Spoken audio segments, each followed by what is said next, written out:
I love the conversation that you hear in the media today, the financial news. Is the 60-40 allocation model gone, right? Broken. And they love to say it's gone, it's broken, because it makes great news. The way you all work and how your team works, it's not just about set it and forget it. That's right. And I think that's probably what they're speaking to when they say it is broken.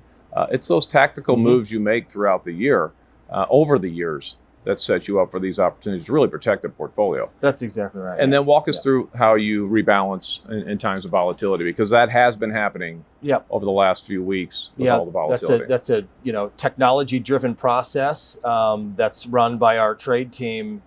That in high volatile moments, we can take advantage of a dynamic rebalancing process that is really risk-driven. It's standard deviation-driven, and amidst highly volatile times, we can do some resets to get positions back in line with where we want them. So it's the discipline around whatever investor attempts to do, which is buy low and sell high. Right. It's not trim the perfection, winners, but buy the losers. That's right. Yeah, take advantage of the opportunity. That's right. That's right. All right. So the spot we're in today, markets we have a bear market happening, down almost 20-25%. What can go right from here?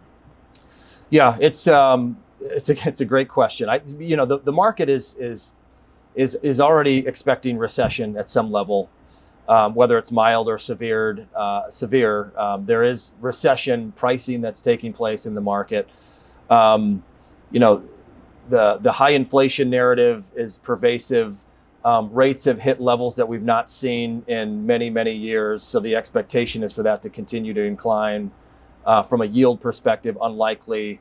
But if we look out to the other side, any type of moderation in inflation, again, it's not ultimate levels, but it's trend that will matter. Yeah. So any positive developments in easing of inflation will give the Fed permission to take the foot off the gas just a little bit in a midterm election year, which frankly, has some validity. I think the Fed would like to do that and not have too much influence in a midterm portion of the cycle. I think the other reality is that seasonality can be meaningful. If we look at 4-year presidential cycle, and even on a calendar year basis, seasonally we're entering a really good period. We've exited an historical, really negative period, perhaps the worst period in a 4-year cycle, and are entering the best. And so that can provide some level of tailwinds.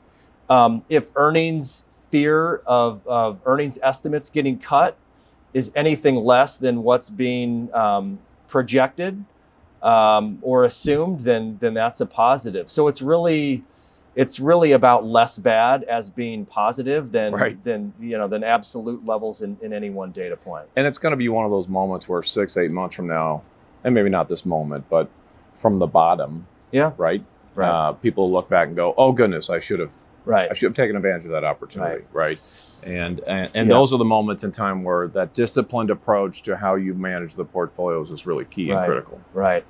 From an interesting observation level, anecdotally, the high flyers that in the easy money, highly liquid period that led things up, which are some of the non-profitable tech companies, biotechs, highly levered, Chinese internet and technology, those peaked back in 2021, early 21.